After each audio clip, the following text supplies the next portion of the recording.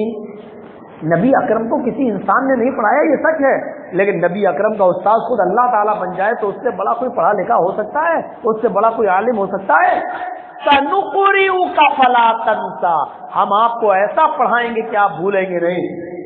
ہمارے استاد ہمیں کیا پڑھاتے ہیں، پڑھانے والے کو بھی یاد نہیں کہ ہم نے کیا پڑھایا، اور جس کو 10 سال 20 سال گزر جائیں ہمیں بھی یاد نہیں کہ ہمارے استاد نے ہمیں کیا پڑھایا۔ لیکن اللہ کہتا ہے سَنُقْرِئُكَ فَلَا تَنْسَى، اے نبی ہم آپ کو ایسا پڑھائیں گے کہ آپ اسے بھولیں گے نہیں۔ علم ایک ایسی چیز ہے کہ جس کی اہمیت کا اندازہ وجدان سے ہوتا ہے، وجدان سے۔ یہاں طلبہ بیٹھے ہیں، ذرا غور کریں، میں بہت اہم چیز بتانے جا رہا ہوں، وجدان سے۔ علم کی اہمیت وجدان سے۔ کسی بھی جاہل جس نے کسی بھی اسکول میں الف بیتے سے ABCD نہ پڑھی ہو، جاہل ہو، وہ خود بھی جانتا ہے کہ میں پڑھا لکھا نہیں ہوں، لیکن آپ کسی جاہل سے بھی کہہ دو اے جاہل، بالکل جاہل ہے، کتنا برا مانے گا وہ، جبکہ آپ صحیح بات کہہ رہے ہیں۔ اس کے باپ نے اس کو پڑھایا نہیں ہے، وہ صرف انگوٹھا لگاتا ہے، دستخط بھی جس کو کرنا نہیں آتا، لیکن اگر وہ سڑک پہ ہو تو کہ جاہل کہیں گے، بتا دیا کرتا رہتا ہے، جاہل کہیں گا۔ ایک دم غصے میں آئے گا، کیا کر میں جاہل ہوں بے، تو جاہل، تیرا باپ جاہل، تیرا خاندان جاہل، لڑے گا آپ سے۔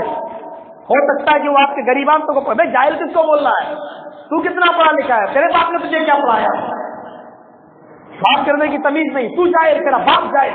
ابھی آپ کو دنیا بھر کی باتیں سنا دے گا۔ آپ اس بات کا اندازہ لگائیے کہ جاہل کو بھی یہ پسند نہیں ہے کہ اس کو جاہل کہا جائے، لیکن اسی جاہل سے اگر آپ یہ کہہ دیں ماشاء اللہ آپ تو بڑی اچھی گفتگو کرتے ہیں یار، کافی پڑھے لکھے لگ رہے ہیں، اب وہ کیا کہے گا، نہیں صاحب میں پڑھا لکھا تو نہیں ہوں، بس آپ کی دعائیں ہیں۔ بات کرنے کا طریقہ ہے نہیں ماشاء اللہ آپ نے تو یار PhD والے کو فیل کر دیا۔ ارے کیا پڑھا لکھا بات کرے گا جو آپ بات کرتے ہیں، ماشاء اللہ آپ تو بہت پڑھے لکھے لگتے ہیں۔ شکریہ، ذرہ نوازی آپ کی۔ تعلیم کی نسبت اگر آپ اس کی طرف کر دیں تو وہ بھی خوش ہو جائے گا، جبکہ وہ جاہل ہے، انگوٹھا چھاپ ہے۔ آپ یہاں سے اندازہ لگائیں کہ علم جاہل کو بھی پسند ہے اور جہالت جاہل کو بھی ناپسند ہے۔ جاہل کو جاہل کہہ کے دیکھ لو، آستینے اوپر چڑھ جائیں گے، اور کسی بھی جاہل سے اگر آپ تھوڑی سی نسبت اس کے علم کی طرف کر دو، ماشاء اللہ پڑھے لکھے لوگوں کو بھی ایسی ادب ایسی باتیں کرنا نہیں آتی جیسی آپ کو آتی ہیں، پھر اس سے آپ چاہے کتنا کام لے لو۔ بالکل ان شاعروں کی طرح ایک شعر کی آپ تعریف کر دیں تو اب وہ اپنا پورا دیوان آپ کے سامنے رکھ دے گا، اور ہر شعر میں چائے بھی پلاتا جائے گا آپ کو۔ آپ بیٹھیے، اب سنیے میرا ایک اور کلام، میں نے فلاں جگہ سنایا تھا، وہ کلام کم سنائے گا اور اپنی تعریف زیادہ کرے، میں نے فلاں جگہ اور مجھے بڑی واہوائی ملی تھی، اتنا انعام ملا تھا۔ شاعروں کے پاس آپ کو یہ چیز بہت ملے گی، یہ شاعر ایک ایسی نسل ہے شعراء کی جو آپ کو الٹا چائے بھی پلائے گی اور شعر بھی سنائے گی اور آپ کا وقت بھی برباد کرے گی، لیکن اس کے بدلے لے گی کیا آپ سے؟ آپ اس کے شعر میں بس آپ کی سمجھ میں آئے یا نہ آئے، آپ ارے ماشاء اللہ یار یہ تو بہت اونچا شعر ہے یار، واہ واہ واہ بہت اونچا، کیا بات آپ کہہ گئے، خود آپ کو پتا نہ ہو کیا وہ کیا کہہ رہا ہے، لیکن آپ اس کو کہہ دیجیے واہ واہ کیا بات آپ نے کہی، ارے بہت اونچا شعر ہے۔ بس اس کے بعد آپ اس سے چاہے کتنی اونچی چائے پی لیجیے، چاہے اس چائے کی قیمت 500 روپئے کیوں نہ ہو سوریا ہوٹل کی، وہ آپ کو پلائے گا۔ کیوں؟ کیونکہ آپ نے اس کی نبض پکڑ لی ہے، اس کی نبض۔ تو جاہل کی نسبت جاہل بھی پسند نہیں کرتا ہے، آپ دیکھیے۔ اور ساتھ میں ایک چیز اپنے طلبا کو، عزیز طلبا کو اتنا یاد رکھیے، جنہوں نے پہلا نمبر حاصل کیا اچھی بات ہے، اللہ اور آپ کو محنت کی توفیق عطا فرمائے، دوسری پوزیشن حاصل کی، اللہ تعالیٰ آپ کو مزید پہلے مقام پر لائے، ہماری دعائیں ہیں آپ کے ساتھ۔ لیکن بہت سے بچے بیچارے نمبر کم لائے ہوں گے، بڑے بڑے اسکولوں میں ایسا بھی ہوتا ہے کچھ بچے فیل بھی ہو جاتے ہیں۔ جو ہو گیا وہ تو ہو گیا، وہ تو گیا وقت، وہ واپس نہیں آ سکتا ہے۔